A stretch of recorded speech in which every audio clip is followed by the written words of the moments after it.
Nisam Bulavinaka, you're watching The Lens at 177, and today we have with us the Acting Prime Minister, also at other times Deputy Prime Minister, Minister for Finance, Strategic Planning, National Development and Statistics, the Honourable Professor Biman Prasad. Professor, thank you very much for joining us today. Thank you for having me. Now, it's been 2 months since the budget, the 2025 to 2026 budget announcement, and basically what we wanted to take you through today is how things have been going in terms of implementation since the announcement. But I will start off with some major social issues that continue to be talked about. The 2025-2026 national budget has been described as ambitious. At its heart, how does the budget make life easier for ordinary Fijians? So it's a very good question, Sherian. If you look at what we did, just to put the question in context, if you see what we did in 2023-2024 budget, and then followed it up in 2024-2025 budget, and then extended it to 2025-2026 budget, you will see three very clear trends in those three budgets and platforms and foundations on which we built the budget. One was to ensure that we have a good fiscal consolidation, financial management strategy, so that one, we are able to raise more revenue for government, which means government ought to be funded properly. Second, to ensure that we keep our deficit at a management level. And third, to grow the economy, to bring down the debt to GDP ratio. And in the first budget, we did that. So on the social side, we increased social welfare allowances. As soon as we came in, 1st of January 2023, the minimum wage went up to $4. In 2024, 1st of August, it went to $4.50.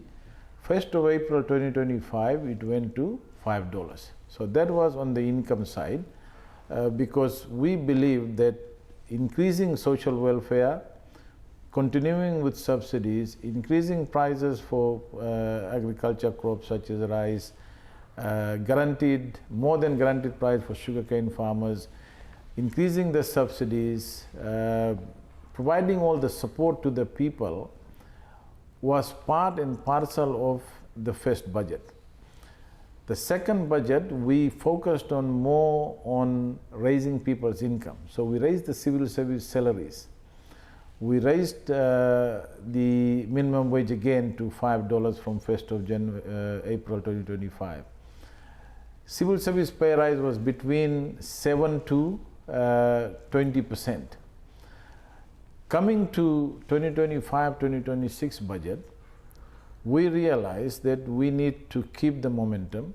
So not only we were able to raise more revenue through compliance, through tax reforms, but we were also able to see that the economy was growing.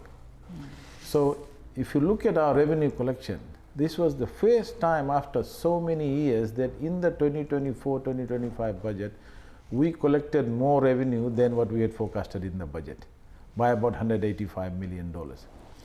So almost a package of $800 million is going directly to the people, and we saw that the growth was also very good, revenue was very good, and we felt comfortable that our debt to GDP ratio was below 80%. In the 2025-2026 budget, we continued with the momentum. We were able to reduce the VAT from 15 to 12.5%. We were able to give additional 3% rise to civil servants in terms of salary. We continued the momentum. We increased the social welfare allowances by 5%. We gave additional 10% reduction in bus fares for everyone. Plus, we continued with all the support that we are providing for those in agriculture, in health, in social welfare. And so again, a total of $800 million was going directly to support our people to cushion the impact of any cost of living pressures on our people. So the result of all that is two things, and this is what the critics fail to understand. They actually ignore and lie about the cost of living pressures. So if you take all this and you look at the inflation rate, this is Reserve Bank Bureau of Statistics figures, not mine.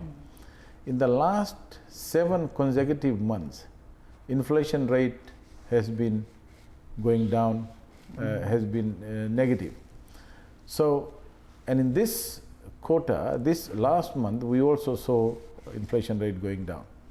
What that shows is that the effect of duty reduction, the effect of VAT reduction is being passed on to the people.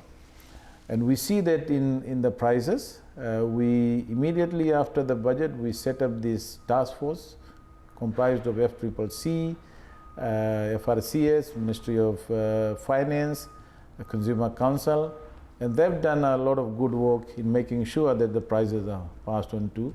So what we are saying is that in 2.5 years, if you look at the success of the government on the economic front, not only in terms of social policies, but in terms of the growth in our economy, management of our finances, revenue collection, debt management, this is a success story for any government in just a matter of 2.5 years.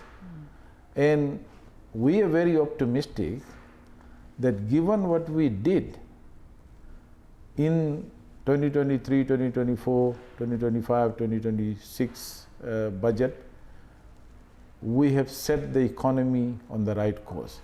There is so much confidence, there is so much growth, consumption. If people didn't have income, if people were facing cost of living pressures, you look at the consumption has remained buoyant in the last 2 years. The revenue figures that we're looking at, the spending figures that we are looking at, the VAT revenue that we are looking at, all shows that we have a healthy economic growth, we have a healthy social support policies, looking after our people, we have a healthy rise in people's income, whether it's employment, whether it's agriculture, whether it's business, everywhere we've seen income grow. And that's reflected in vehicle sales, in consumption, in VAT revenue collection. So all the indicators point out that the cost of living pressures has subdued, has gone down. Of course, there would be issues where prices have gone up. Even with zero VAT, even with zero duty, if the price of product goes up in New Zealand, Australia, it's imported into Fiji, price will go up. But we understood that. So we not only focused on policies to reduce prices, we also focused on raising people's income. So there is a very good story in how Fiji has managed its economy post-COVID, at least in the last 2.5 years, compared to many other countries. We've got our interest rate low, we kept it. All the macroeconomic conditions are good for investment. So as you rightly said, inflation has been hovering around the negative territory for most of this year, compared to about 5% last year. What is government's target, or should I say, have you achieved the target that you've wanted to achieve in this regard, and how will this cushion further price shocks? So I think that's a very good question, Sherian, as well. How can we maintain this? We're not saying that we're going to always be in the negative territory. Given the global headwinds, fortunately for us, the crude oil prices went down significantly over the last few months. We were worried about the uncertainty that were resulting from the tariff. That seems to be settling down well. We also are very pleased with the pipeline and the investments that are taking place. There are, of course, constraints that we have in terms of some of our own procedures, approval, etc. That takes time, and we are saying to ourselves as government, to our agencies, hey, let's become more efficient, let's be more agile and responsive to the needs of our investors, so that investments are not stalled. So if you look at all that, we feel that the uncertainty that we anticipated in the 2025-2026 budget may not be as big as what we might have anticipated. So the budget itself is going to have a very positive effect on people's income, on people's spending, on the development of infrastructure, health, education, and we are doing a lot of work in those two areas, and that will further drive our GDP growth. So what I'm saying is we are very optimistic that our growth forecast of 3.2% for 2025, we may actually end up with a higher level of growth given all the investments that are taking place. And that means more jobs for people, better income, better spending, better revenue for government, and better for government to then use that revenue to build our infrastructure, continue the social support policies that we put in for our people. You say the impact of the tariffs that we had to deal with immediately is settling down well. Where does Fiji realistically sit in this environment, and what are the continued risks that we face? Well, we, as you know, we started with 32%, so that's been brought down to 15%. Ideally, we would like to have further negotiations on that. Ideally, we would like it to be much lower. We could be settling in for 10% instead of 15%, but that is something that is an ongoing discussion. But I think there is globally there is more.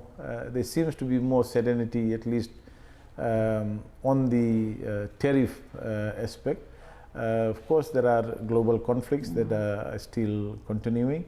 Unfortunately, as I said, it has not affected the oil prices in that way. In fact, it's come down, so it's good for economies like Fiji, to keep that price stability, which is important for economic growth and investment.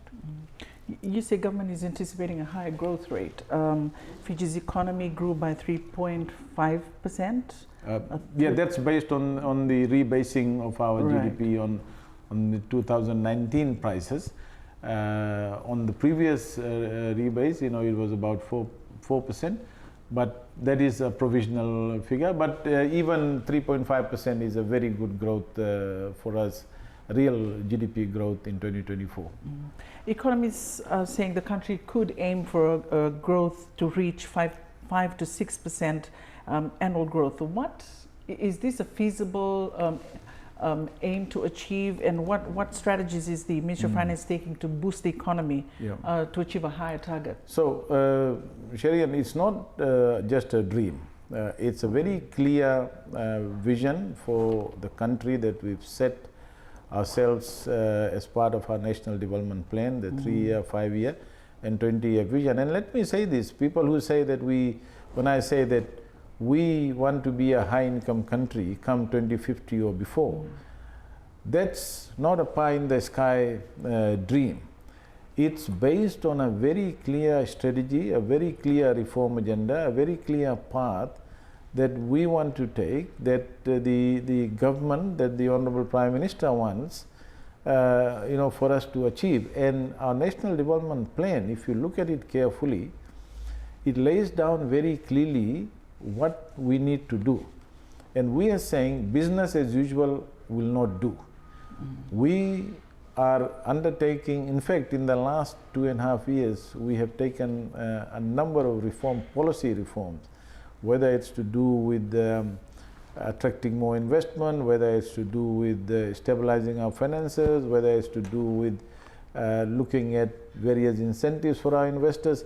So the package that we are providing is putting the country back on a path. I mean, given what happened internationally, given what's happening in our neighbors, New Zealand had negative growth. very low growth in our development partner countries. But given what we have achieved in the last 3 years, 3 years of consecutive healthy growth in the economy, and with the ability to stabilize our finances, bring our debt to GDP ratio, is no mean feat, given what we inherited. We inherited one of the most dilapidated state of infrastructure, health, education, roads, water supply, drainage that we've now been able to fix. A lot more work still needs to be done. We can't finish it in the next 18 months in terms of infrastructure. There are some long-term plans that we put out.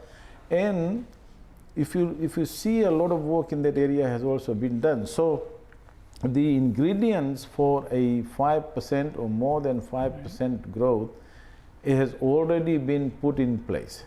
All we need is to make sure that those ingredients are supported by an efficient infrastructure, whether it's to do with regulatory infrastructure, whether it's to do with approval infrastructure, whether it's to do with physical infrastructure such as power, water, roads. And we've had a lot of bottlenecks when it came to providing power for investors, providing water supply, sewerage. And this is the first time that after so many years that a government that is focused on actually addressing this. So we are looking at public-private partnerships, independent power producers, renewable energy. We provided incentives. We've asked EFL to get on to that so that we are able to generate more electricity. There is no shortage of power for large investors, building factories, making sure that they have those physical infrastructure. And the third component, the third ingredient of that 5% or more growth agenda and our objective is tourism. We put this $400 million tourism development project for Banua Levu. It's all underway. We're upgrading the airport. Banua Levu is booming, not only in terms of the project that we put in, but other investments, tourism, etc. So tourism in Fiji, we are not, the idea of high season, low season is a thing of the past now. Fiji is going to be one of the most attractive tourism destinations, if it is not already. I think it is already one of the most attractive tourism destinations. When we came into government, everybody was saying, oh, tourism boom will be over. There is shortage of accommodation. We have not seen that. We see the boom continuing. We see more investments coming in, more hotels are being built. So the demand, is creating the supply. Sometimes, we say supply creates its demand. But in the case of tourism, the demand is actually inviting the supply. More Airbnbs, more hotels, more investments in those areas, and government is using incentives to support that. For example, in the last budget, Sharian, we put in additional incentives for tours. For example, somebody wants to build infrastructure to take tourists to villages or to highlands for a tour, to visit sites, and they need to build infrastructure. We are providing them with tax incentives as well, because we want the benefits of tourism to go. So if you put all that together, the answer to your question is a definite yes. We've got the right policies, we've got the right ingredients, we've got the right confidence, we've got the right environment in the country for all these different factors to come together and propel our economy to a growth of more than 5%. As I said yesterday when opening the agriculture show in Nandi, agriculture sector has a huge potential, and it is this government that has taken a decisive step in the last 3 budgets Our agriculture budget is now $115 million, way more than what was being done to promote agriculture. So we put in additional, and the signs are very clear. The statistics is very clear that agricultural production is picking up, resource sectors are picking up, and that is going to propel our country into more than 5% growth, and I'm confident that we will achieve that.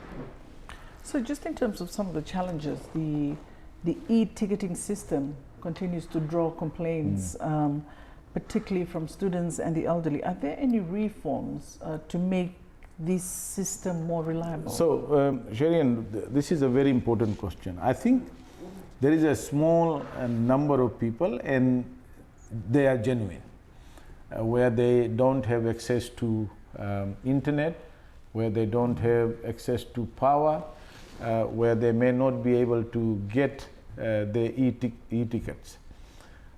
One of the big things that DPM Kamkamida is leading is the connectivity. So we've got Starlink, we've got Google, cable, landed the cable already.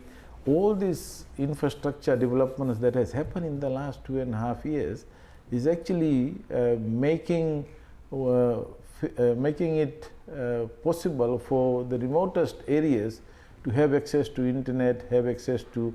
So it may be a problem for a small number of people right now, but I think e-ticketing is very good, it's very important, because digitalization is cutting across all sectors of our economy.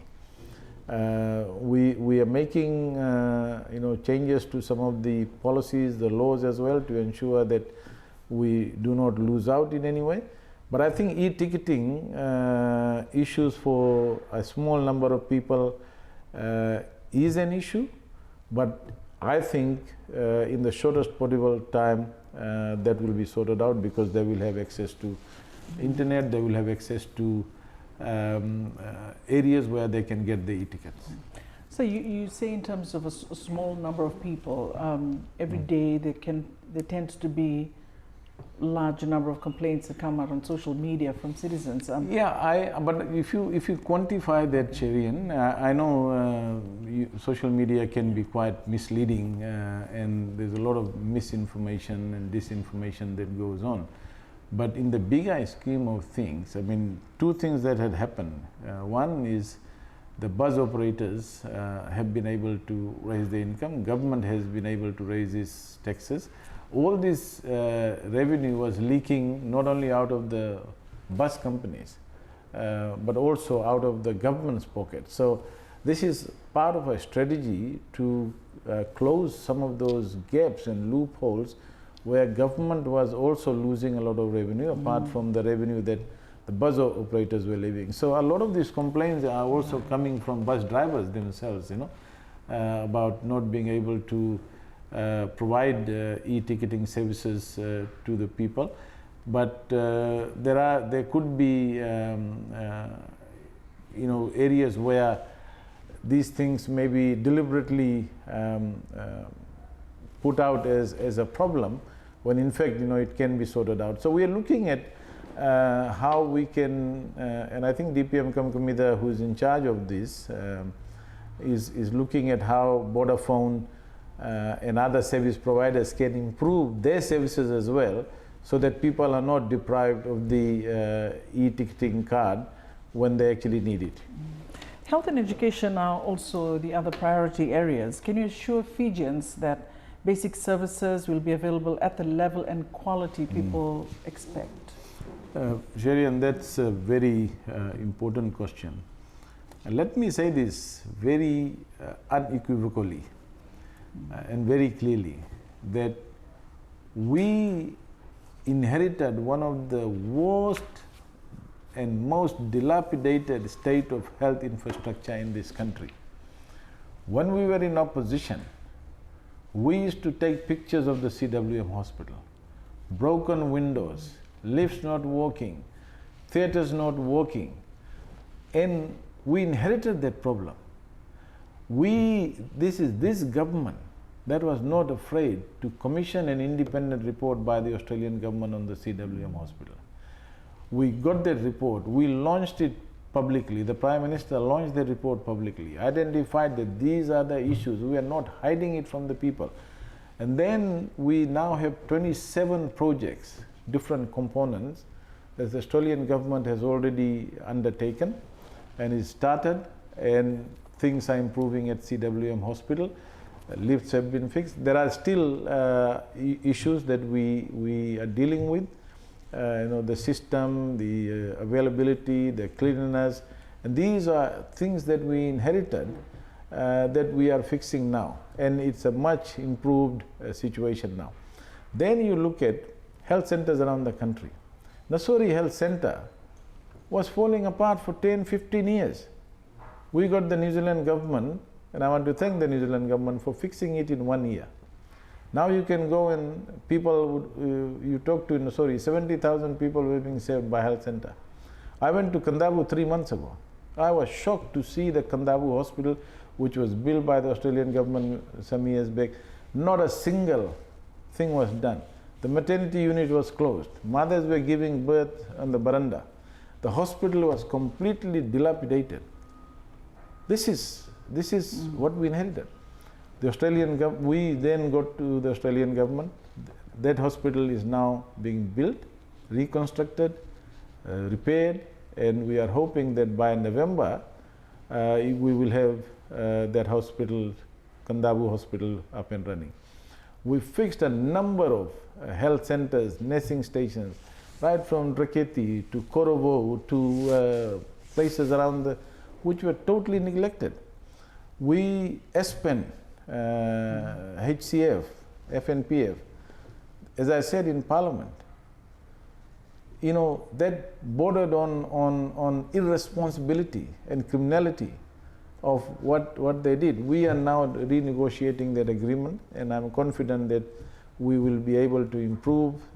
In fact, the services have been much improved in Lautoka and Bar hospitals and surrounding health centers. We have had issues with medicine. We are now undertaking a number of issues. The Honorable Prime Minister just went to India, signed a new pharmacopoeia agreement, a new agreement on the community pharmacies, on the model that India provides. We will be able to get additional cheaper medicine from India now, and that is going to be helpful in terms of supporting our availability of medicine. Lambasa Hospital now has the storage. We were able to complete that with the help of the Japanese government. So all the medicine supplies stock will be based in Lambasa for health centers, nursing stations in Vanuatu and in the Kandrove and whole of the Northern Division. Plus, we are not just sitting down with fixing what's there. We are looking at the future. We got the World Bank. Again, this government had the guts to do that. We got the World Bank to do an independent review of the whole health system. And that report was also launched publicly by the Honorable Prime Minister. And what it showed is that our health outcomes in the 70s, 80s, 90s were better than what it is now in the last 10, 15, 20 years. And what it shows that our primary health care was completely neglected. We had the pyramid going this way, upside down. We were spending more money at hospitals treating people because we forgot to, and look at the level of NCDs, etc. The report says that people who reach 50 years in Fiji on average are 50% productive because of NCDs. So we've got that now, and immediately we embarked on with the World Bank. And as I said, we already announced the World Bank approved this Healthy Pacific project, which will have components of public health, upgrade of our nursing stations, health centers, availability of better services. Plus, we are also looking at a new national hospital, a Pacific hospital that will be, that is a long-term project, and negotiations, a lot of discussions are happening now, and we are likely to take a cabinet paper soon to start the work towards that. Then we have, as the Prime Minister signed in India, the new super specialty hospital that will be built by the Indian government. All that agreement is now done, and the construction work of the new hospital in Asinu is expected to start soon. And that will also be a game changer, because it will provide specialist treatment. People who are going for heart surgery in India would not have to go to India anymore, and other specialist treatments that would be available in Fiji. So if you look at Sherian, in 2.5 years, the amount of work that we've done in the area of health, of course we haven't got everything right. There will always be complaints. The expectation is so high of people that suddenly, the coalition government will come and fix everything, and you see, people in the social media, and it's a bit unfair on the part of on us, partly because we have the freedom now to talk, and I think the mainstream media does its part as well. We get a fair share of criticism, but that's fine. We are not saying that we have finished everything. It will not be over in the next 18 months. We will need more time to fix the mess that we inherited. I mean, people are saying, don't talk about the past.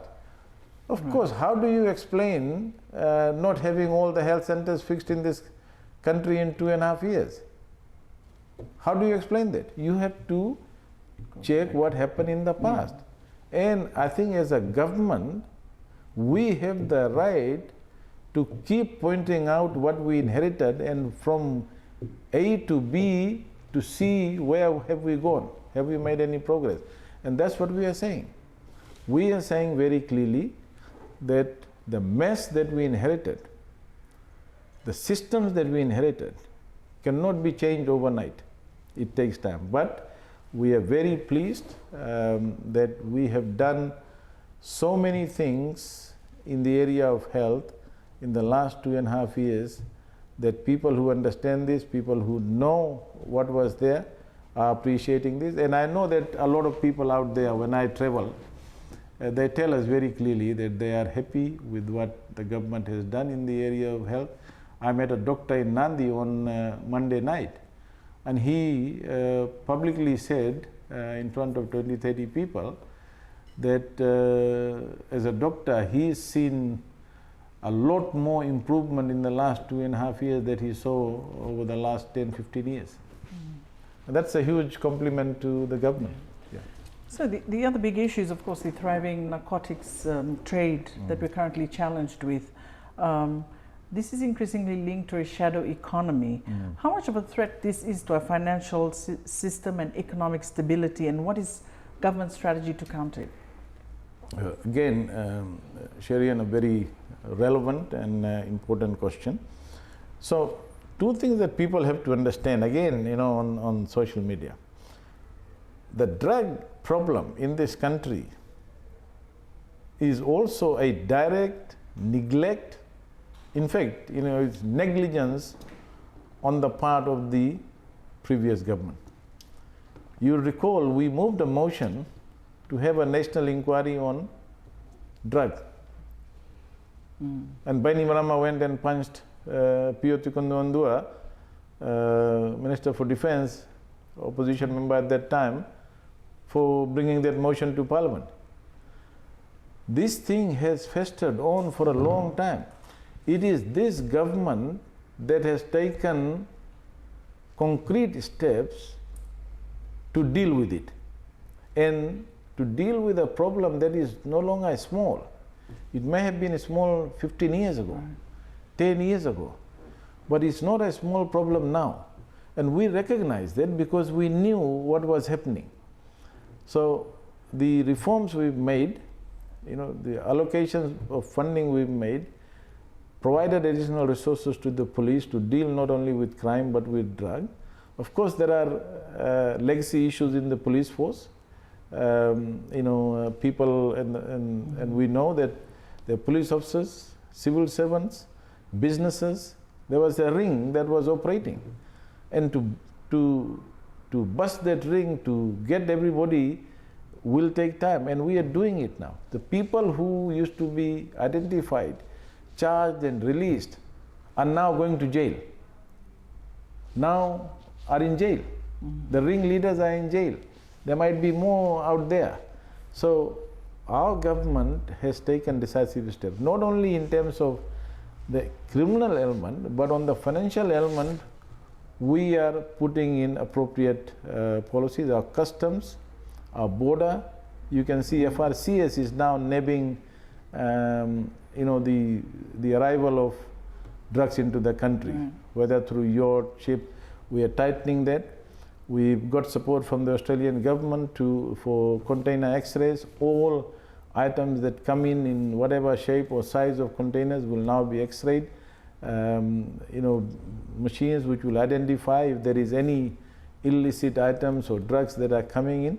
So in 2.5 years, we have done all this, and we are making sure that the law enforcement agencies work with all other relevant agencies, that we deal with it. On the financial side, yes, black economy, shadow economy. This is something that we talked about, and we know that there is a huge amount of black economy out there. So in the last budget, we reduced the VMS threshold. We are saying M-Pesa, anybody who wants M-Pesa now will have to have a TIN number. We have had businesses, for example, you go and buy something and they ask you want to pay through your M-Pesa, and they give you a number which is the personal number.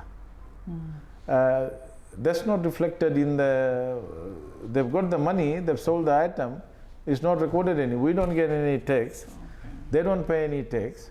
So in the last budget we announced it. We have also made, FRCS has launched a very important tax compliance strategy, which I launched recently. And part of that strategy, Sherian, is to go for some of these illicit. The other important change we've made in the FRCS Act, Tax Administration Act, in the budget, nobody picked that up seriously. We are going to now require asset declaration.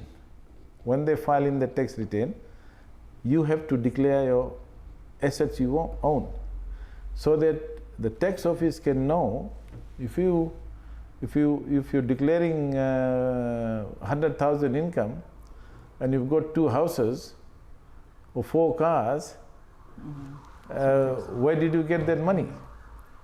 Whether it came from drug, whether it came from other illicit means. So first time we have taken decisive steps to close those loopholes and bring those into the tax net, and to ensure that they are not earning illicit wealth, or they are not accumulating illicit wealth through these means, where the funds do not go to the financial system. And we know it's happening. So that's why we brought these changes to the law, tax administration and compliance strategy, which we are now implementing. Well, thank you very much, Acting Prime Minister, for your time this afternoon. We thank you again for giving us the opportunity to go through some of the important issues that our people continue to ask about, and that was the lens at 177. And we again thank you for joining us in this episode, and we look forward to seeing you again next week.